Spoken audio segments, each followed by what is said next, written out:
Hello. Aloha, everybody. Welcome. I'm Natalie, and this is Life After a Cult, where we talk about Scientology, the cult I grew up in and left, other culty stuff, and most importantly, life after a cult, because there's so much of it. And I'm really experiencing that right now, being back home in Hawaii. Today is my last full day. I fly out tonight. I don't get home until Tuesday afternoon, but I can hardly complain because I got to spend a little over a week back home. But I will still complain because that flight is brutal, especially that time difference going back. Coming here, it's exciting and you gain 4 hours this time of year. But when I leave and I go home, I lose that 4 hours. But well worth it. Well worth it. It's so great to be back here with you guys again this morning. I'm going to do a Scientology recap today. Let's see. Welcome everybody who's here. Thank you so much, Nancy, for being here and everyone for kind of rolling with me on our different times that I've been jumping on and doing lives while I've been back home. We are going to talk about some Scientology news today, including Scientology Super Bowl recruitment fail, Elena Cardone, wife of Grant Cardone and Scientologist and huge Scientology donator. We're going to talk about her in a recent video she did going after Selena Gomez, and Rebecca Minkoff's cult speak. We're going to get into a bunch of stuff. I've got some great clips. I did a little bit of catching up. I'm so behind. Aloha, everybody jumping in the chat. Thank you so much for being here. Oh, and cue the jet from the military base. I'll pull up my clip and then we'll give that a minute to pass over. It's so crazy loud. Aloha, Chantel. I see y'all popping in there. Thank you so much. 1MTOT. I have missed you guys. I just got to say, I am such a Virgo routine girl. I really like that, doing a set time, but it's been good for me to be kind of loosey-goosey with all of it this week. And I appreciate your guys' continued support in that. But I am looking forward to getting back home in Minnesota and being back on a regular schedule again. I have a list of video ideas that I want to do that I've been working on. I'm going to be sharing a lot of that. Cooler by the lake. Aloha. Hunter B, I see you. Hey, Jolie and love Maddie. Paulette, aloha from Canada. Hey, Stasia. Okay, let's jump into some of this Scientology news. I want to start off with some reactions to their Super Bowl ad. Now, yesterday, I was at a place called Duke's in Waikiki because one of my favorite Hawaiian recording artists is Henry Kapono, and he does this Duke's on Sunday. So it's been a family tradition in my family that when we're together on Oahu that we go and we do that. It's something we did multiple times with our father when he was alive, and also my Tony as well. It was one of his favorite things. And I went with my sisters, and we weren't sure if it was going to be busy because of the Super Bowl. Actually, I forgot about the Super Bowl because I just not that much of a football fan. And we made it through the whole show and everything. I didn't even find out who won the Super Bowl until this morning. That's how out of touch with it I was. But there is a whole stink being made, and I think we're going to hear more about it over these Scientology ads during the Super Bowl and other actions they took to try to recruit in New Orleans. We're going to look at some clips from Dan Walks LA and Moose on the Loose, who were there in New Orleans and caught Scientology in the act doing their thing. Hello, I am Shalene. Good to see you. Hunter B, the snow is still there. It'll be there for me when I get back. Yeah, I think we got 6 inches of snow at my house. So not looking forward to that, especially since I took an Uber to the airport and I didn't bring a coat. It's going to be a high of 4 when I land tomorrow. All right, so let's see. Scientology returns to the Super Bowl with its 13th regional ad. And this is kind of an important thing to note here, because what Scientology does is they tell their people, oh, we've got ads in the Super Bowls. You got to donate to the International Association of Scientologists because we're going to get out all these ads. And they do, but they're regional. They're a little bit more localized. But Scientology wants to give the impression to their big donors that it was a national ad. What they really do is they just put it in the markets that really have more Scientologists, seems to be how they do it, to make it look like, oh, look, we did it. Where really it's a regional ad. Still costs a lot of money. but it's a huge way that Scientology raises money. I've always wondered how much money Scientology do you raise for these Super Bowl ads versus how much you actually spend on it? I don't know. Aloha Rain Virus, good to see you. So let's take a look at this shenanigans here.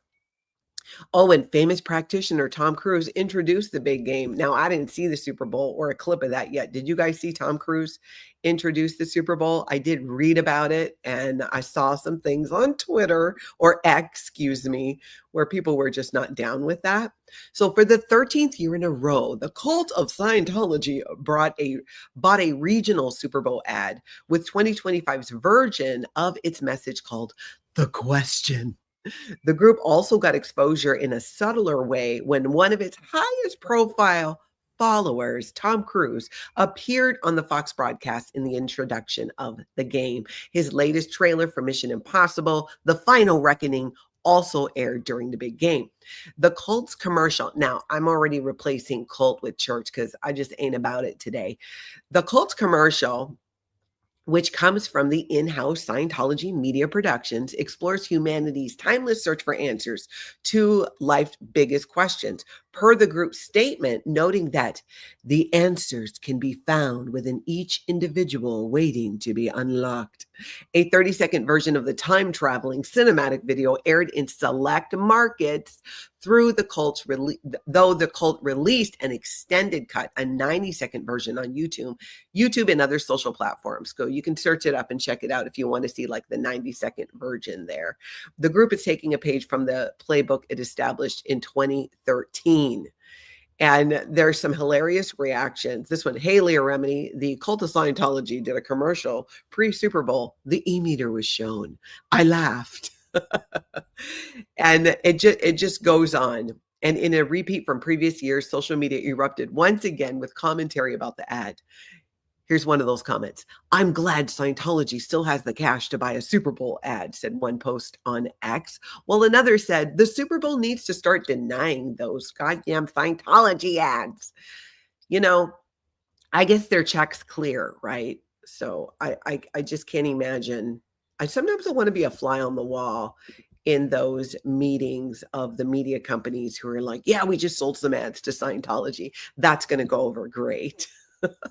Steph, good to see you. Kathy, no worries on being late, y'all. I'm just jumping on wherever these days while I'm here in Hawaii, but we're going to be back to a regular schedule later this week. And I appreciate you all rolling, and aloha to all of you on the replay. Shout out, jump in those comments. Tell me what you think about these topics. And remember, if you see something, say something. You can always send me a clip, a video, but send me a timestamp or an article. And you can email that to Natalie@lifeafteraccult.com.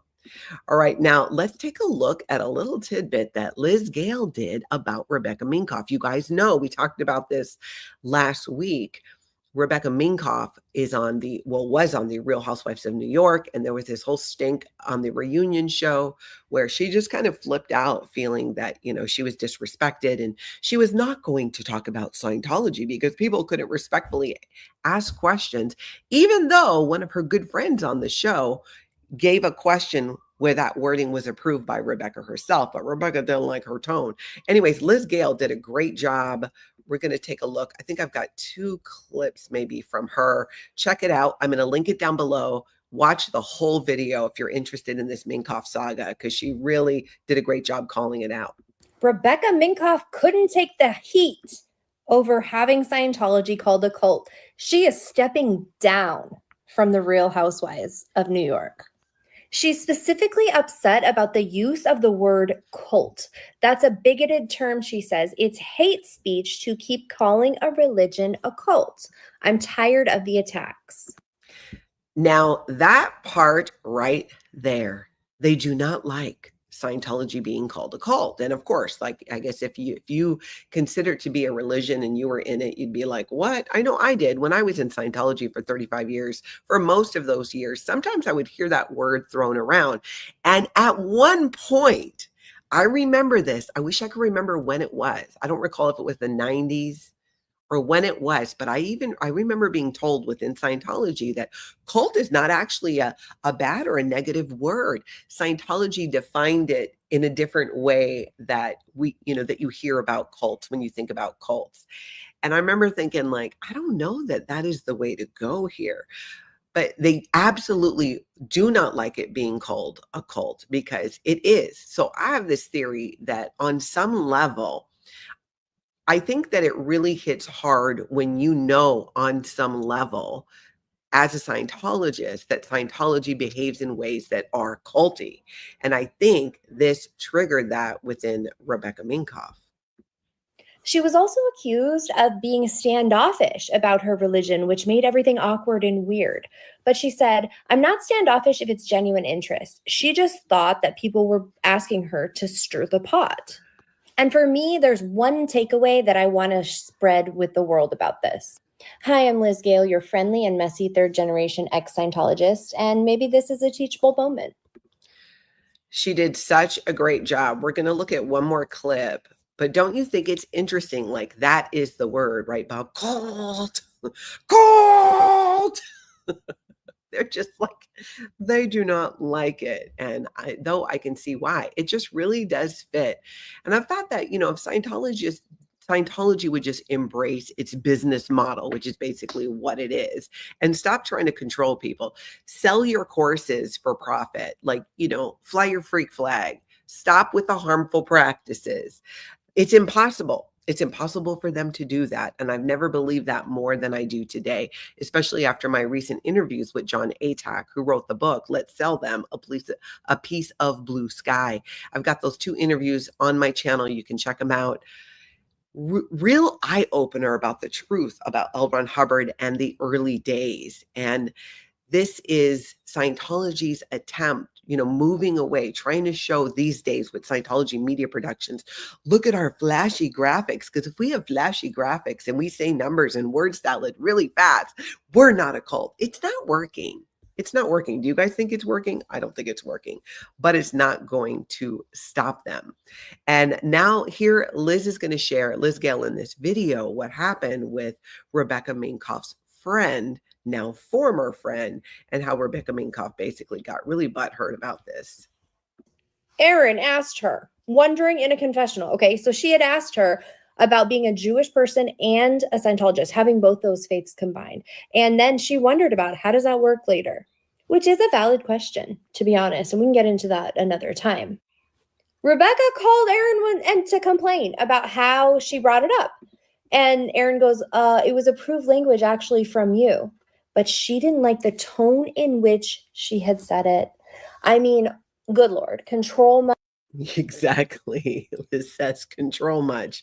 She didn't like the tone in which it was said, because, should she have said it a little bit differently? I don't know. It would seem inauthentic in ways. This is a classic example of when Scientology cannot control the narrative. All they can do is pick up their toys and go home. That's all they can do, because never defend, always attack. That is policy by L. Ron Hubbard. And if you look at this, that's kind of the road that Rebecca Minkoff herself is taking. Never defend, always attack. Oh, you're going to call it a cult? Now that's a bigoted word. Is it? Is it? Are cults a protected group? I don't think so. And though she and other Scientologists, especially public ones, like to throw out there, Scientology is an acknowledged religion worldwide. Not really. Not really, not worldwide. Even here in the United States, where Scientology has this tax exempt status, doesn't mean people are running around going, oh yes, that is so a religion. No, the vast majority of people know there's something culty about it. People also know specific incidents of abuse. Like, this is starting to really get out because there's so many people who have shared their stories, and so many of you never in Scientology, but all in on ending this cult, who have helped to elevate those voices. And that's something I hope to do on my channel, because it shows, one, people who are in a cult or even in Scientology, when they come out, or even if they look while they're still in, that there's so much life after a cult. There are people who are getting on with their lives, who got new careers, especially people who love the Sea organization. Look at my family. I've got, 3 former Sea Org members in my family, all, myself included, who are doing well in life and figuring it out and finding our path. And that is a message that Scientology does not want their members or their former members to know. So they get them so terrified to look at anything on the internet. I mean, I did an interview a few weeks ago with a lovely, lovely former Scientologist named Ginger. You guys might remember her story if you got that interview. It was a long time after leaving Scientology, years before she allowed herself to look on the internet and find out the truth. So it really speaks to the level of brainwashing. And somebody like Rebecca Minkoff, there's no way she didn't have a Scientology handler, wasn't drilled ahead of time on how to handle these things and go the route of attack. Don't defend, attack. Exactly, Magnus. Religion? No. Scientology is acknowledged as a cult worldwide. It is the world's fastest shrinking cult. That it absolutely is. Irina, thank you for being here. Did I see Don Gloves go flying by? Aloha, Don. Welcome. I know we're going to hear more about this, even though Rebecca's like, yeah, I'm walking away. My first question, and I probably missed this, was she invited back? Did she really walk away? Did she get an invite to come back and she said no? Or she just saying, no, I'm walking away? I don't know. I'm a little behind on the ins and outs. That's right, Robin Miners. Be nice about my cult. If you're going to talk about my cult, call it a religion. Love Maddie says, Natalie, do you think they're still using teletype machines and microfilm? Probably on some level. Maybe that's what they're putting into the vaults to save it in case of the zombie apocalypse, right? Or alien invasion. I don't know. You know, Scientology's got their vaults. Maybe they're putting it in there. But absolutely a cult worldwide. Yeah, Steph, 22 years sober. You're right. Don't they refer to people as terminals? They do. They do. People are terminals. I'm a terminal. You're a terminal per Scientology. And what a way to dehumanize people. That's so part of the cult speak. And Rebecca Minkoff and what she's been saying, what's been coming out, not just during the show, but in other interviews outside of it, and then this recent reunion, is a lot of cult speak. Cult is a bigoted word. It is a worldwide religion. All of these things are all part of that Scientology narrative in cult speak. And we're going to hear more about some of that cult speak coming up from Elena Cardone in just a little bit. Linda Lou, thank you for catching up on chipmunk speed. Right, Don Gloves? Teletype. I haven't heard that in decades. Yeah, we're really dating ourselves when we know about that. The younger millennials and Gen Z are going, what's teletype? Gotta Google it. Gotta Google it. Now, we've been tracking this Neil Gaiman story. Neil Gaiman was raised in Scientology, and he is in massive hot water, as he should be, with multiple allegations of SA. And there's news out now. The woman files a civil lawsuit against Neil Gaiman and his ex-wife. And a woman has filed a civil lawsuit against Neil Gaiman and his ex-wife in the US, accusing the British actor of sexually assaulting her. The lawsuits against Gaiman and Amanda Palmer were filed in Wisconsin, Massachusetts, and New York. The woman alleges the former couple violated laws on federal human trafficking with complaints of assault, battery, and inflicting emotional distress against Gaiman and negligence against Palmer. She's seeking at least $7 million in damages. Gaiman, 64, whose books Good Omen, American Gods, The Sandman have been adapted for television, has denied allegations of sexual misconduct made by 8 women. He said he has never engaged in non-consensual sexual activity with anyone ever.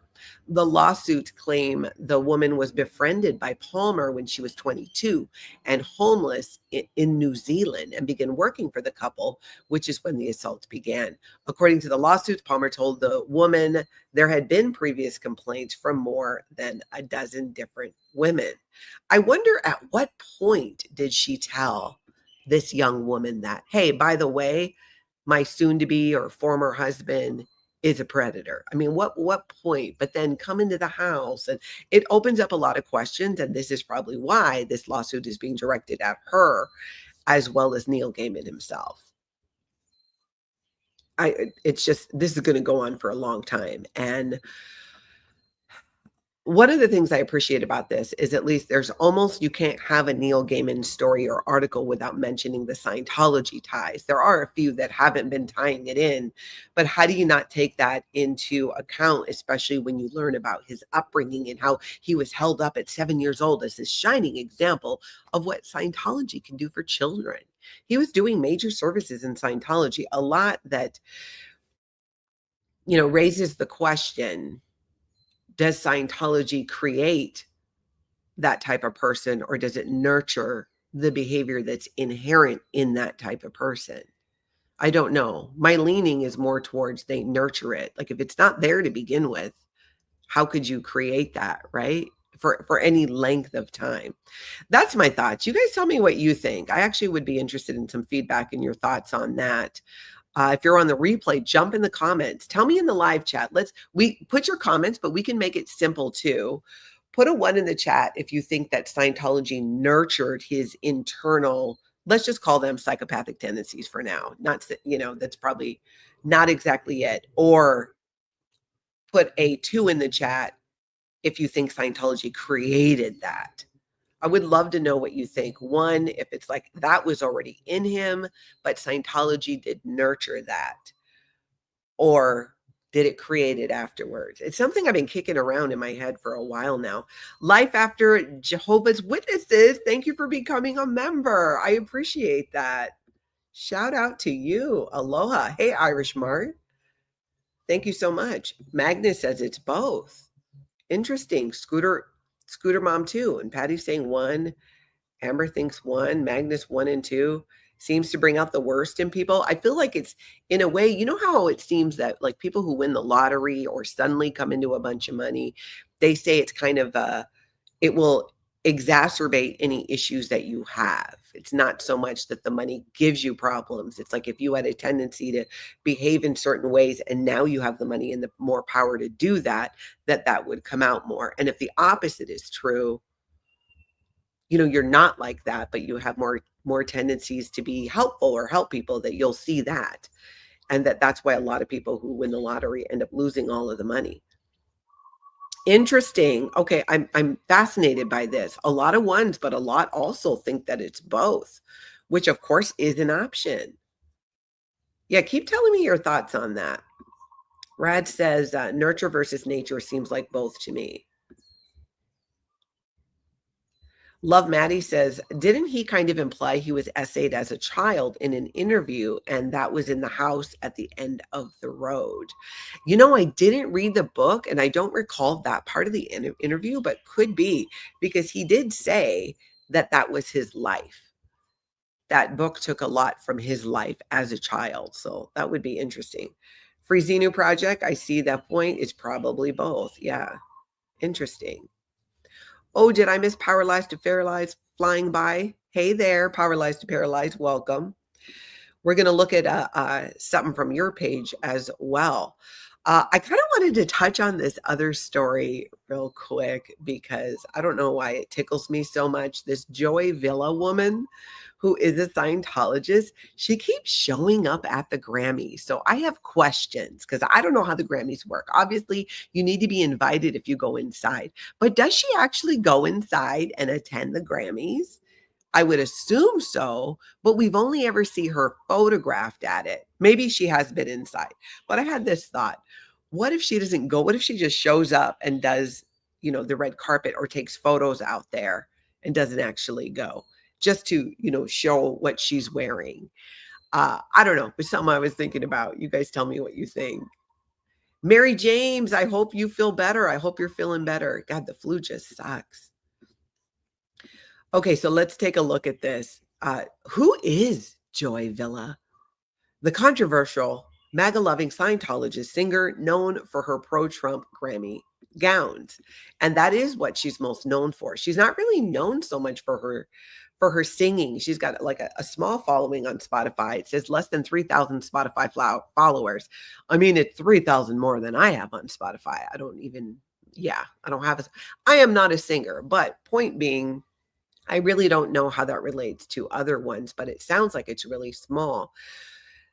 So she's 38 from California, and oddly, she has shown her support for Donald Trump by way of over-the-top gowns that are a nod to the Republican leader's conservative policies at each of these appearances, beginning in 2017. So I'm not going to read the whole thing. Let's just look at some of these. Now, this I think was photoshopped on, right? Why am I don't feel like I saw that. But here's another one. Build the wall. She's got like, all the pokey things there on the shoulder. They must have taken the barbs off. Then there was this one. I remember this one. She's got the little purse too. This one says Trump went right on it. That one was from 2020. The other one was from 2019. And you can kind of see a few of them there here as well. And this person on X said it well. I'm being serious. Who the hell is Joy Villa? She's been invited to the Grammys almost every year for the last decade and does this every time. She's a singer, which is in quotes, with 1,100 monthly listeners on Spotify. Does anyone know what's going on? And this is the question that is baffling people. Who is she? Why is she there? And I don't know the answer to that. So I thought, let's put it out there. And if anybody does, Natalie at lifeafteraccult.com, who is inviting this girl repeatedly to the Grammys for all these years? Like, I don't get it. I just don't get it. I don't see it. Irina says Joy is considered a celebrity in the cult of Scientology. She's featured on the promo materials for the Superpower Rundown. Oh, interesting. Yeah. Interesting. She's done the superpower. She's got the power. Probably not. Probably not at all. I've not listened to her music, so I have no idea. Robin, that's hilarious. Your dogs are barking like crazy over the birds. I'm just being quiet for a second so you can hear them. It is amazing. I'm looking right out at the water right now. It's one of my favorite things about waking up in Hawaii is listening to nature wake up with you. I wake up really early here, and it starts out sometimes with the roosters, sometimes it's the birds start slowly, and then things just start to get louder as the sun starts to come up even more. It is truly a magical time of day, and I don't mind waking up early here because I think what I love most about being in Hawaii is sunrise and sunset. It's magical. And I love that you guys can hear the birds. Robin Miner says, it's mayhem over here. Do you have hunting dogs? Gamer Jackie, I am having a lovely time with my family. It's really been amazing. Tons of family time. I did make it to the beach one time. We went, was it yesterday or the day before? The days are just flowing one into the next. I'll tell you guys more about that in a little bit. Scooter Mom, I love the sound of the birds. I can do without rooster sounds though. It is loud, but it reminds me so much of growing up because there's chickens all over the place. And I do miss that in Minnesota. You don't see a lot of them running around, at least not in the suburbs. Some place can have chickens though, but they're supposed to get them, keep them locked up. Okay, we're just going to touch on this other story. I'm not buying it. I don't think this is true. Why Jessica Alba ticks all of Tom Cruise's boxes as rumors rise. Top Gun star has her in his sights as next Scientology approved girlfriend. I don't know. So it says Tom Cruise is ready to bust out his little black book, radaronline.com has revealed, with a laundry list of possible love interests. However, one name from the actor's past could be the perfect partner in waiting. And it goes on to talk about Jessica Alba. So she is, I think, recently split or divorced. But apparently Tom Cruise had the hots for her back in like 2004. So I think that's kind of why she's making this list. But I'm not buying it. Cue the military jet again. I may as well just wait because it gets loud.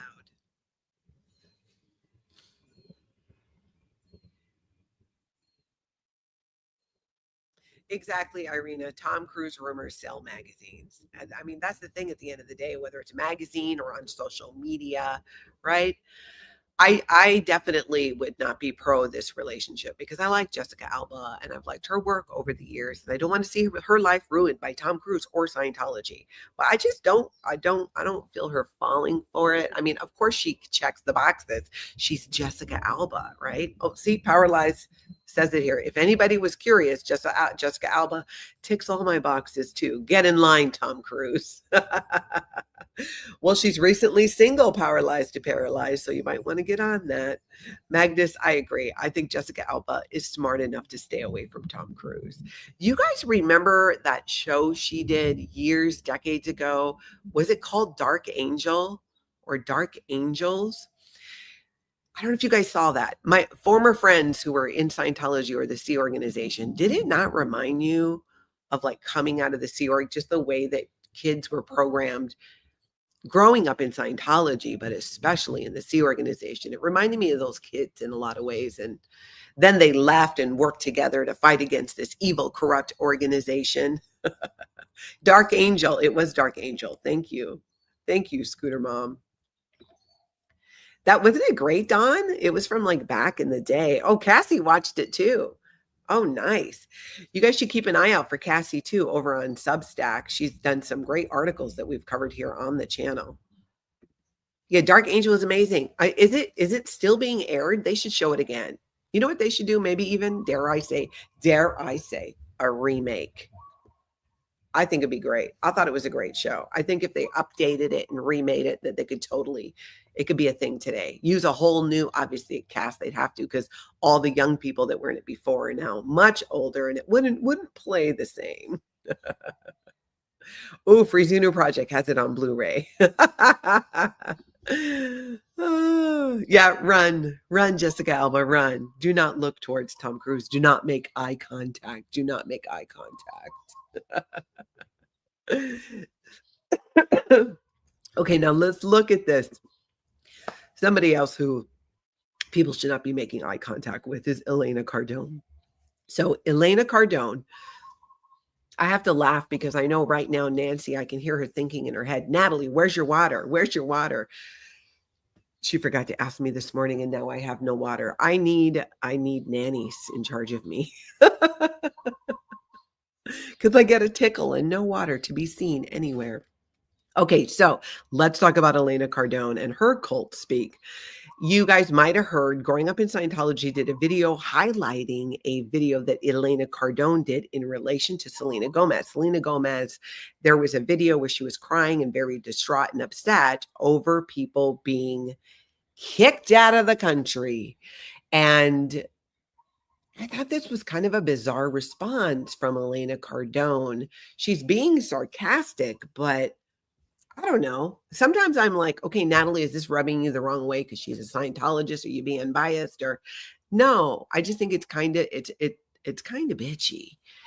And I felt unnecessary. And well, you know what? Let's look at it and then we'll talk about it. And you guys tell me what you think about this. I do have a clip from it. Let's see. Check it out. Was thinking they're so upset about these security at the borders and this wall and how people should be able to come into our country, our beautiful home, and just use and abuse it and commit crimes and whatever they want. So I liken it down to their level. So I'm thinking these beautiful homes that they have, which all have walls around the homes, immediately what you can do, Selena, is you can knock down your wall of. So she goes on, basically, she goes off saying, hey, here's a solution. Take down the wall around your home. Give a whole bunch of strangers your phone number and your address. And I get what she's saying to a degree, but I felt this was very over the top. And again, I will admit I have somewhat of a bias because she's a Scientologist who makes me crazy because of her cult speak. And that's really what I felt it was. Because one, why is she even kind of addressing that? I thought that was a little odd, but I feel that maybe Elena Cardone, maybe it's a point of relevancy. I don't know. I don't know. Did somebody like send out a bunch of posts or something being like, hey, Elena Cardone, tell us what you think about this. Now I get it. She gets to have her opinion, right? She's on social media. I'm here yapping all the time, sharing my opinion. But I don't know, Elena Cardone just really bothers me. And I worry, I have concerns about her being used as an example, especially in the Scientology community, because she is. She is an opinion leader, someone being held up as an example of women in Scientology. And frankly, I've seen, and we've shared it here on the channel, it's been on other channels. She kind of has a history of being a bit of a mean girl, which kind of is in alignment too with that Scientology training. You have to impinge, right? So yeah, wasn't loving it. Found it a little like, it sounded like some cult speak to me. That's right, Nancy. You're still in a cult, Elena. I think a big reason people who get into Scientology as adults, not all, but sometimes it's hard for them to admit it's a cult because they have to then admit that they chose to do something that was a cult. And there are many people who are very smart, very rational individuals who end up getting involved in cults. But I've known, versus you compare that to the people born and raised in Scientology, where we really didn't have a choice. And I think in ways it's easier for us to recognize the cultiness of it and label it that way, where I know sometimes people, not all, who have gotten into Scientology as in adults, that's harder to do.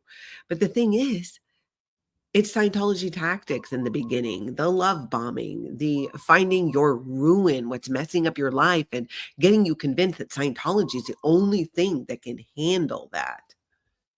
That's, that's how they get you. And once they get they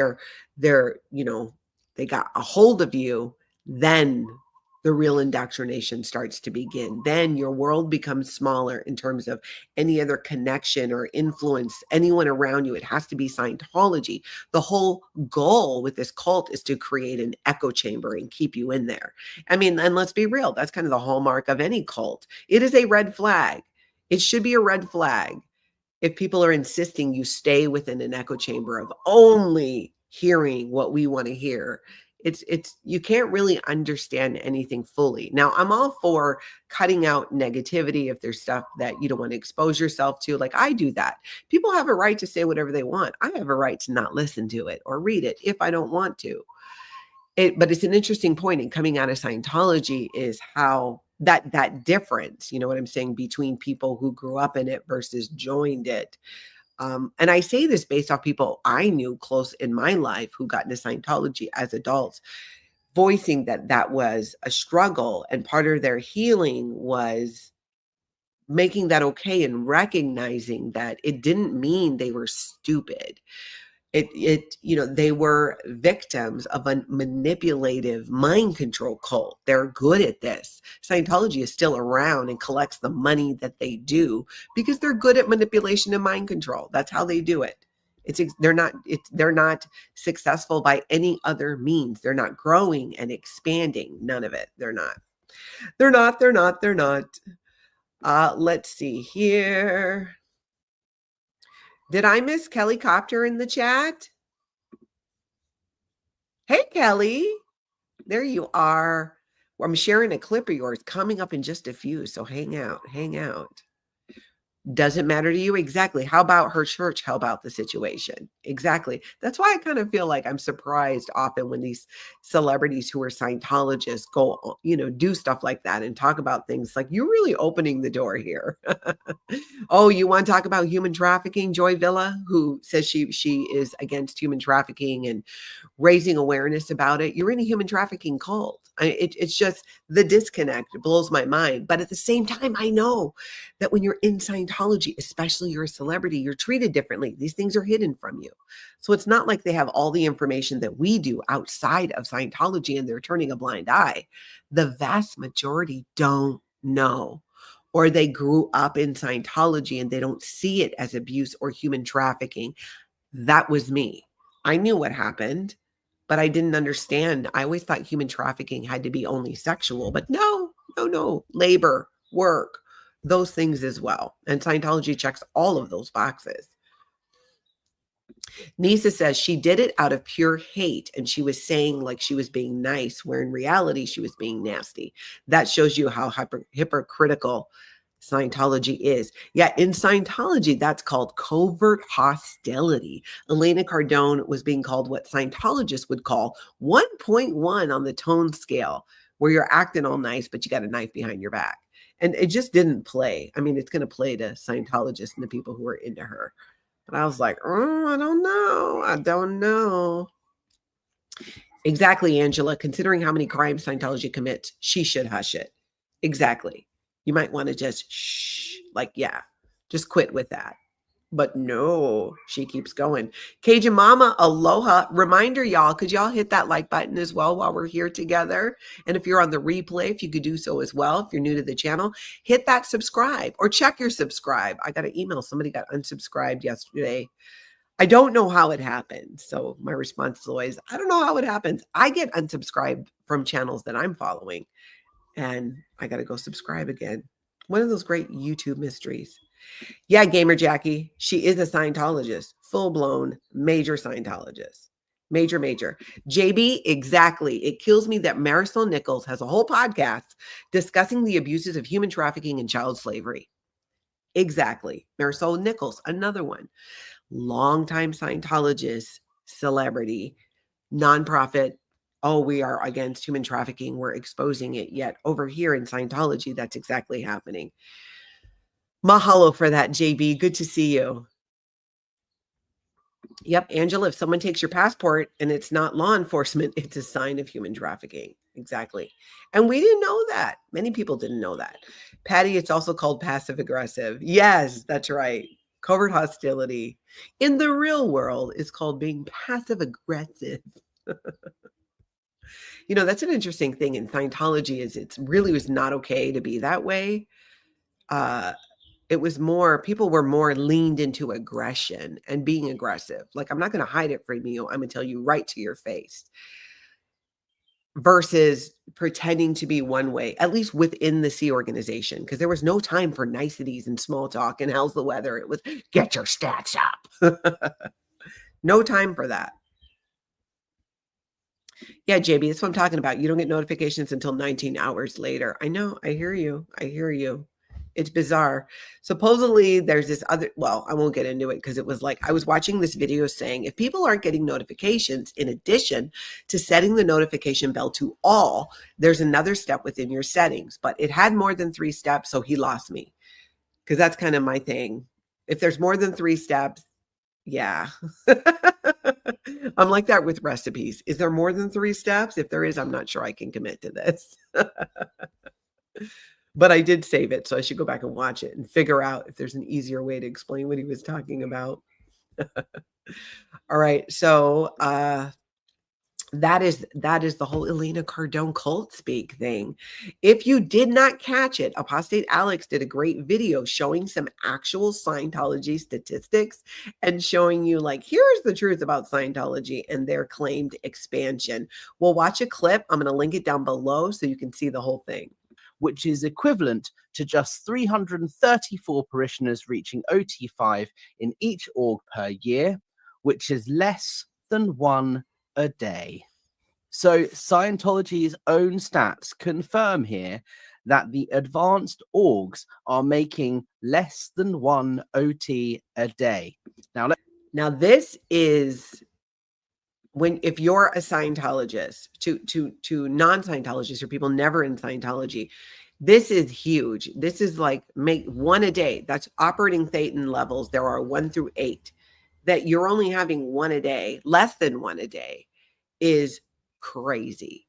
And it's so interesting to me how Scientology, they're not even trying to hide these things because they think people don't remember. And it's never apples to apples. They don't 1 year have an event and go, oh, here's the statistic we're going to show you. This is the metric we're using to show Scientology success. They use only the statistics that they can manipulate into looking like expansion. So this was a really interesting video because it uses their data. Scientology is the source of the information for this. I'm linking it down below. You guys got to check out the whole thing. Aloha Club Brain Fog. Good to see you. How's everything out there in San Francisco?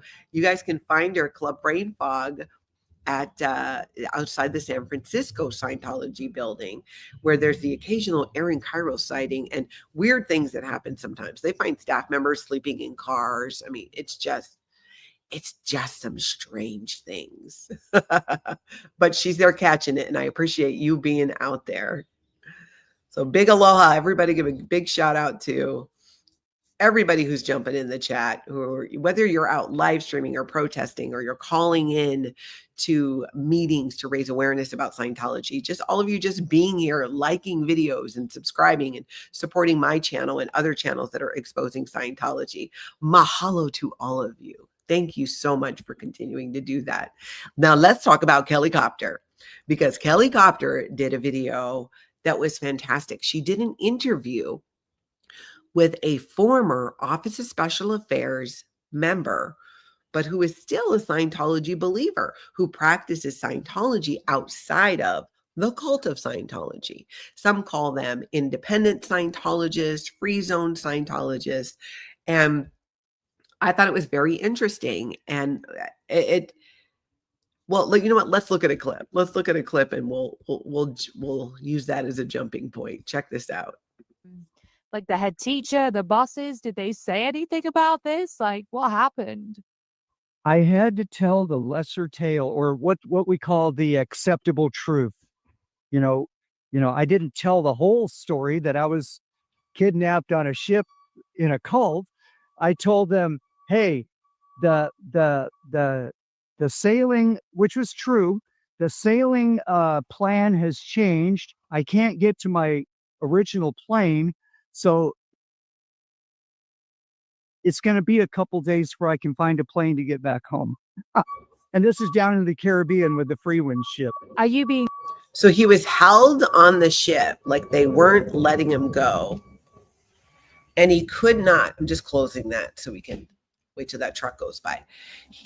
He could not leave. And this was a good example of, in Scientology, if you go for services, whether it's in Florida, whether it's on the Freewind ship, they'll tell you, oh, plan a week, plan 10 days, plan a month. It is almost always at least 3 times that. And they don't let people leave. You're told, oh, you can't leave. If you leave in the middle of this, if you leave in the middle of this auditing procedure, you're just like, oh, you'll catch on fire. So they use these acceptable truths, these shore stories, because they can't tell the truth that I'm being held here and not allowed to leave. But fascinating. It's interesting if you've ever been curious about why people continue to practice Scientology even once they've left. And there are people, they do exist. It's not my thing. I think Scientology is 100% crap. I think the things that were helpful in Scientology early on were taken from other places, not something created by L. Ron Hubbard that way. But that's just me. That's just me. Does it matter? What do you mean? Is it YouTube limiting my chats? I'm not. Well, you know what? I probably jumped into a conversation you were having with somebody else.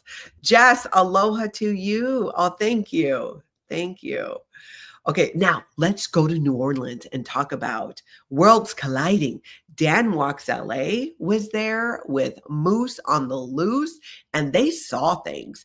If you've ever wondered what New Orleans is like during a big event, this is a fun video for you to watch as well. We got a couple things, because Moose on the Loose caught a very specific Scientologist in the act. We're going to look at that. But when he was out there with Dan Walks LA, they also had a celebrity sighting, which I thought was hilarious, because Dan Walks LA is in Hollywood, and then Dan Walks LA is in New Orleans. And who do they see? Check this out. For one, I thought these horses were going to trample people, but I think they're just clearing the street.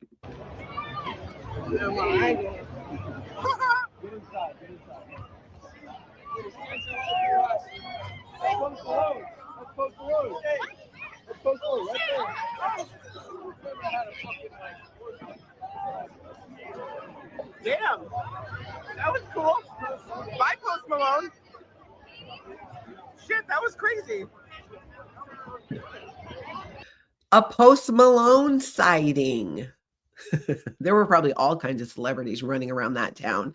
But you can watch Dan Walks LA did multiple videos. Moose on the Loose did as well. And now we're going to look at a clip from Moose on the Loose. You will not believe who he saw. I got to give you a little bit of background information. So Moose on the Loose has a conversation. We're going to see it with a Scientologist handing out Scientology's propaganda, the truth about drugs. And this Scientologist in New Orleans is none other than Stacy from Austin Scientology. I'm sorry, Sheila. Sheila is her name. And Sheila was allegedly SA'd by her sister's husband as a minor. They sent her to Florida, right? Clearwater, belly of the beast, till she was of legal age to come back.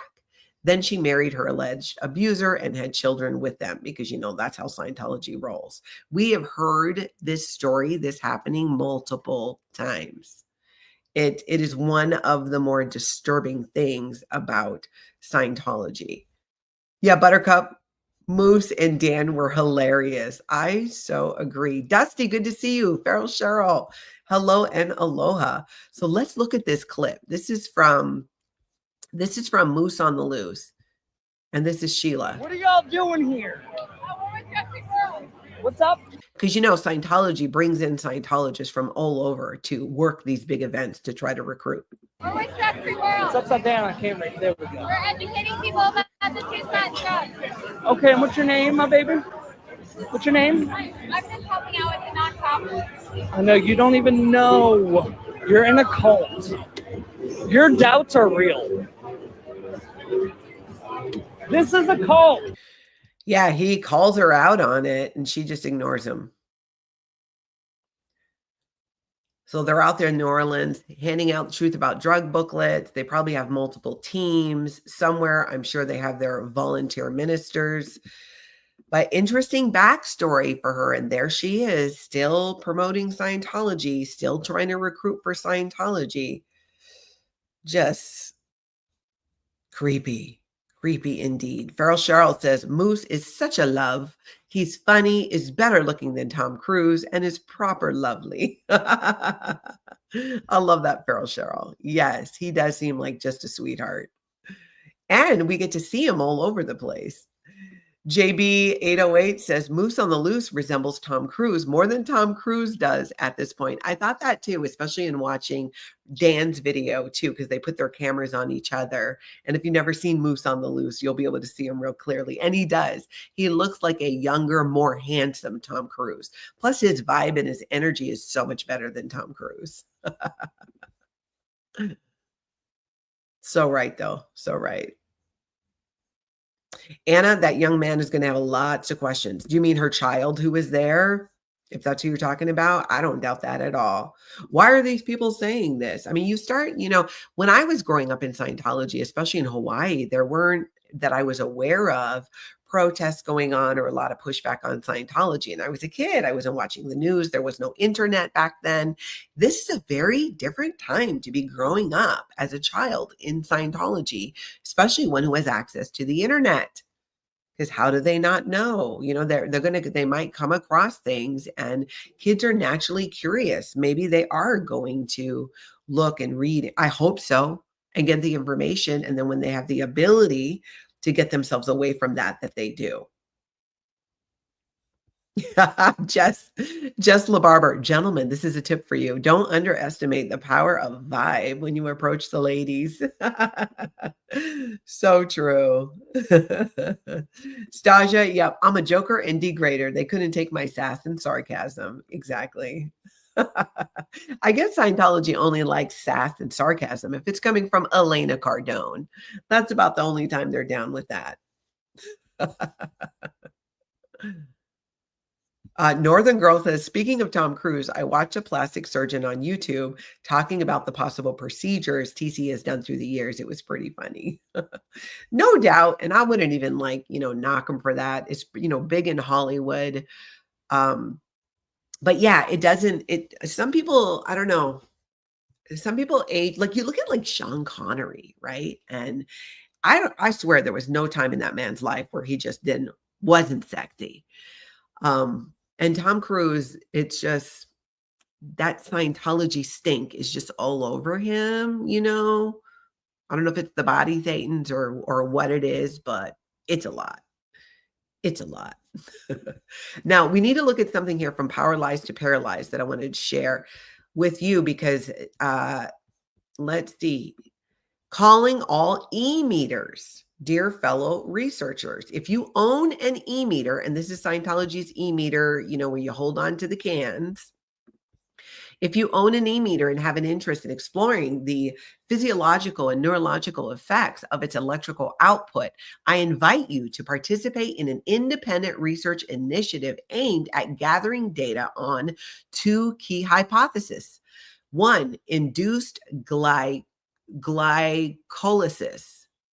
Testing whether the e-meter's electrical current consistently triggers a measurable physiological response, specifically an increase in glycolysis. Second one is brainwave interaction, measuring whether the low voltage, low amperage electrical signal of the e-meter reaches the brain and influences brainwave activity. It just sounds like I almost wish I still had an e-meter. I'm going to link that down below so you can read it, because maybe some of you even never in Scientology, but all in on ending this cult might have an e-meter. And I know there are former Scientologists. I sold mine after I left Scientology because I had a left-handed e-meter. And those are a little hard to come by for people who are outside of Scientology, still want to practice. I don't remember what I sold it for, but I remember being happy about it because I just wanted to get rid of it and get something for it. But that's interesting. So I'm going to link that down below, and you can go ahead and take a look at the whole post there. And if you're someone who has an e-meter, or you know someone who does, who had one? I think Jenna has one. Liz Gale might have one too. I thought I remember both of them talking about it. I'll have to ask. Liz has a whole bunch of Scientology artifacts. She might even have an older e-meter, if I had to guess. Hold on. I'm going to get this door back open again because it's my breeze. There we go. No planes flying over or massively loud roosters or birds at the moment. Oh, Feral Cheryl's got a couple of them. Okay. Feral Cheryl, if you want to reach out to Power Lies to Paralyze on that post, it's on his page. Maybe you can connect. Robin has one too. Irina's saying Robin Minor. That Robin? Yeah, there's a left-handed meter because you have to switch. There's a dial you use to keep the needle on the meter, and you have to hold the cans in one hand. It's when you're solo auditing yourself or you're auditing someone else and they're holding the cans, you have to be able to write. So if you're left-handed, the dial has to be on the right side because otherwise, if it's switched, you can't write. No, wait. I only did solo auditing, so I know how to do it solo. You hold, but if someone were holding the cans, yeah, and then it's switched if you're right-handed because you can't be putting your hand across the meter because you could miss a read, as they call it. But yeah, there's left-handed ones. I had a left-handed meter and a left-handed pair of scissors. Oh, Robert says Liz might have 2 e-meters. Wow. Power Lies to Paralyze says you could have kept the e-meter for a meat tenderizer, turns London broil into filet.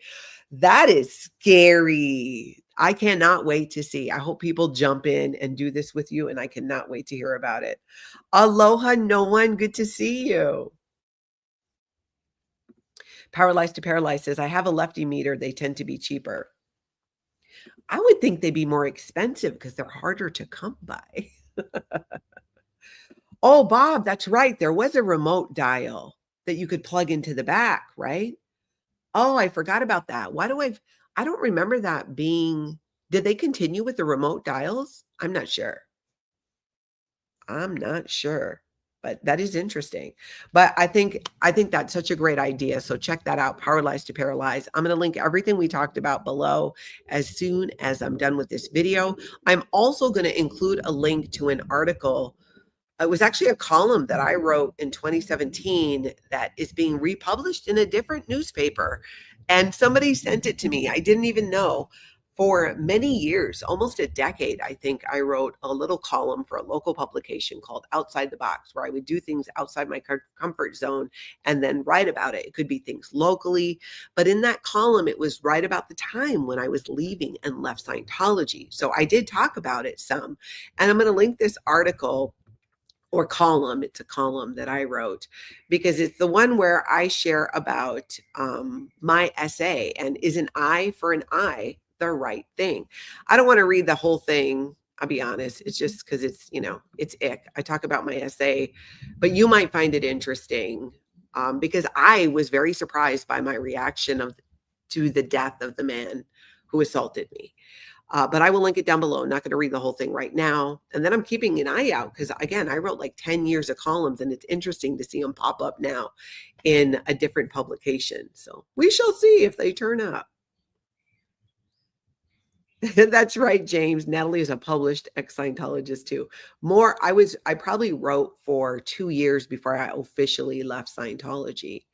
And what's interesting is a lot of people who live out in the community I live in back home, that's how they knew me, was from that column, and they learned some of my story and about my family and a lot of fun stuff to do in the community as well. No one. Will I ever tell who the man was?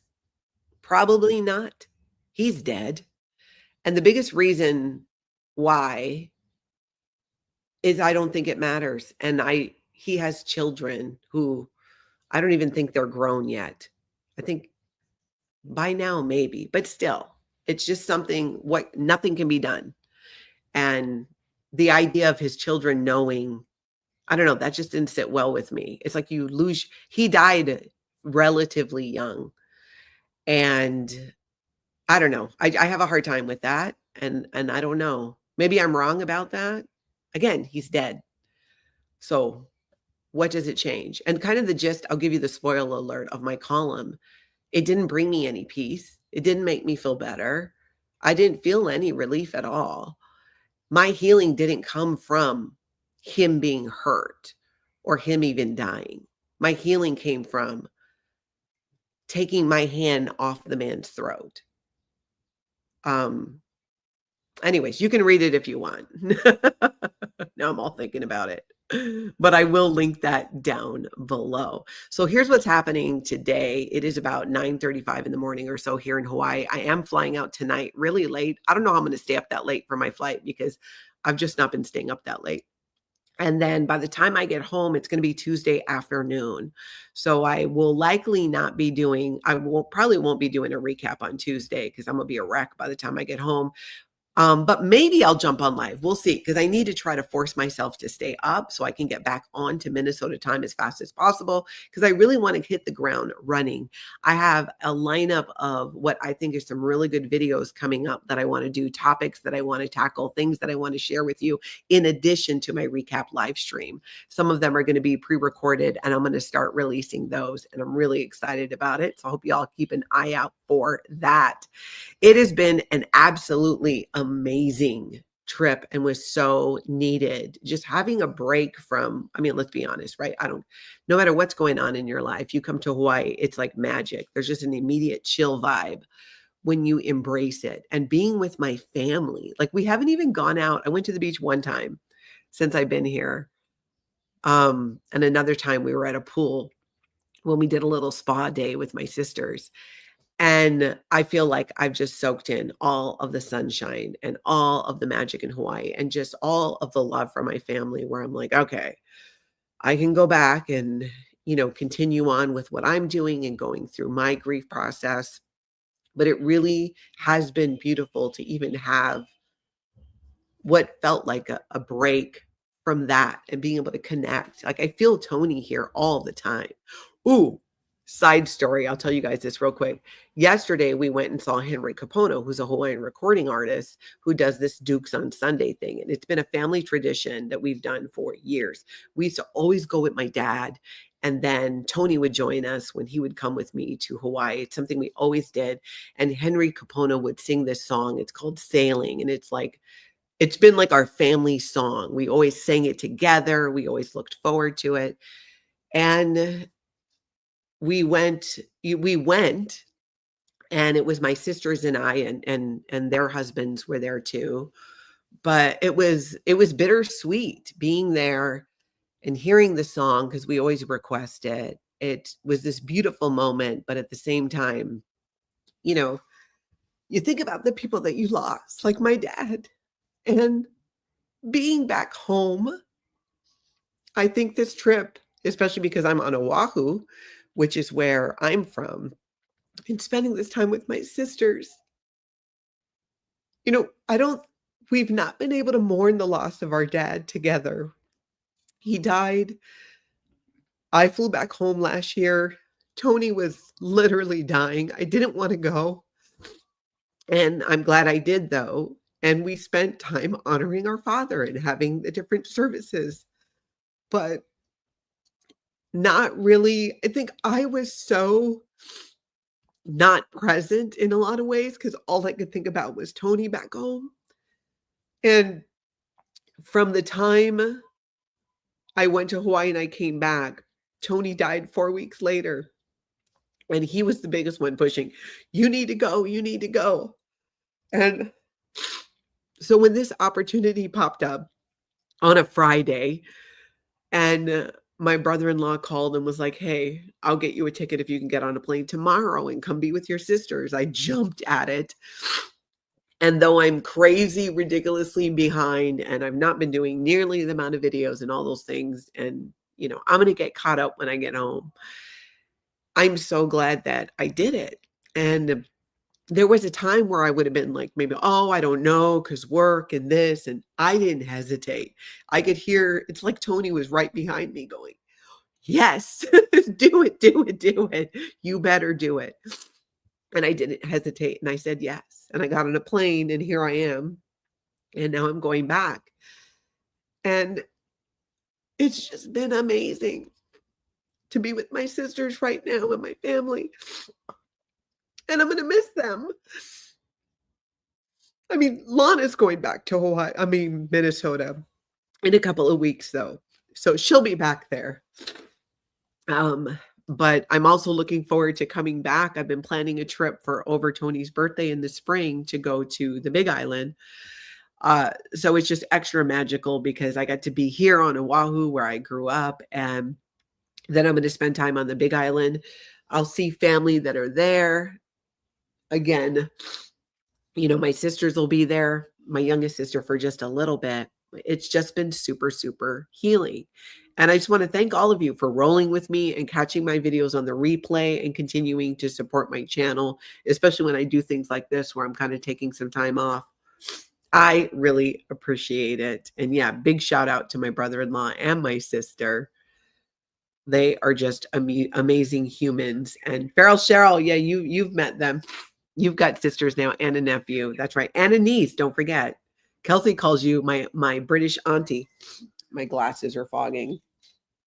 Auntie Farrell Cheryl. All right. I got to go blow my nose now. You guys get out there and have an amazing cult-free day. I will catch up with you soon. Make sure you hit that like and subscribe.